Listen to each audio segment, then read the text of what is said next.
আসসালামু আলাইকুম। মেয়েদের জন্য গুরুত্বপূর্ণ কিছু উপদেশ। আমার আজকের এই ভিডিওটিতে মেয়েদের জন্য 14টি উপকারী টিপস রয়েছে।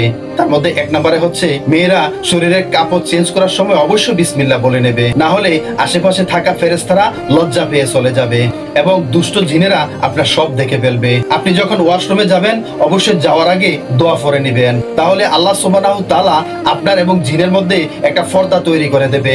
এতে করে খবিশ জিনগুলো আপনার কোনো ক্ষতি করতে পারবে না। 3, কোথাও কিছু ফেলার আগে বিসমিল্লাহ বলে ফেলবেন, এতে অন্যান্য সৃষ্টির কোনো অসুবিধা হবে না। 4, বাইরে যাওয়ার সময় ঘরে থাকা ফেরেশতাদের সালাম দিয়ে বের হবেন এবং দোয়া পড়ে বের হবেন। যেসব ফেরেশতারা আপনার অনুপস্থিতিতে আপনার ঘরটিকে পাহারা দেবে, ঘরে ফিরে এসে আবার তাদেরকে সালাম দিবেন, এটাই ভদ্রতা। 5, বেশি বেশি করে সালাম দেওয়ার অভ্যাস করুন, ছোটদের সালাম দেন, এতে তারা উৎসাহিত হবে। 6, আপনি যদি বিবাহিত হয়ে থাকেন তাহলে বাচ্চাদেরকে ছোট থেকে মসজিদে পাঠানোর অভ্যাস করুন। বাচ্চাদেরকে দাঁড়িয়ে পানি খেতে দিবেন না, তারা ছোট থেকেই শিখবে। আপনি নিজেও দাঁড়িয়ে পানি পান করা বন্ধ করুন, বসে পানি পান করুন, এটাই সুন্নাহ। 7, ডান কাত হয়ে ঘুমাবেন, এটা সুন্নাহ এবং স্বাস্থ্যের জন্য ভালো।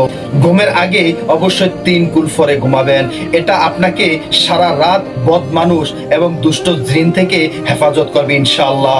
8, প্রতি রাতে সূরা মুলক পরে ঘুমাবেন, এটা আপনার জীবনের সাথী, আপনার কবরের সাথী এবং কবরের আযাব আপনার মুক্ত করে দেবে ইনশাআল্লাহ। 9, ঘুমের আগে প্রতিদিন বিছানা ঝাড়েন, অথচ এটা সুন্নাহ মনে করে ঝাড়লে সওয়াব পেয়ে যাবেন ইনশাআল্লাহ। অনুরূপ কাপড় পরার আগে একটু ঝেড়ে নেবেন, এটা সুন্নাহ এবং কাপড়ে কোনো পোকামাকড় থাকলে আপনার ক্ষতি করতে পারবে না। 10, খিলখিল করে হাসা বন্ধ করুন, মুস্কি হাসবেন, এটাই সুন্নাহ।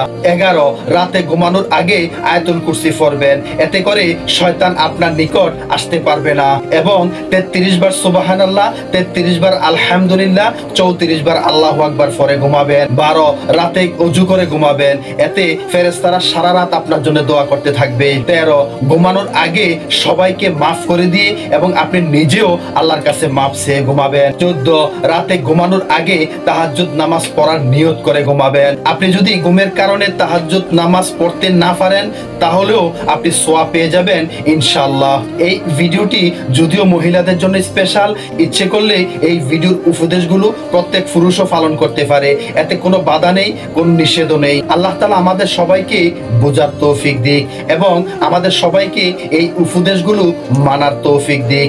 ওমা তাওফিক ইল্লা বিল্লাহ। আসসালামু আলাইকুম ওয়া রাহমাতুল্লাহ।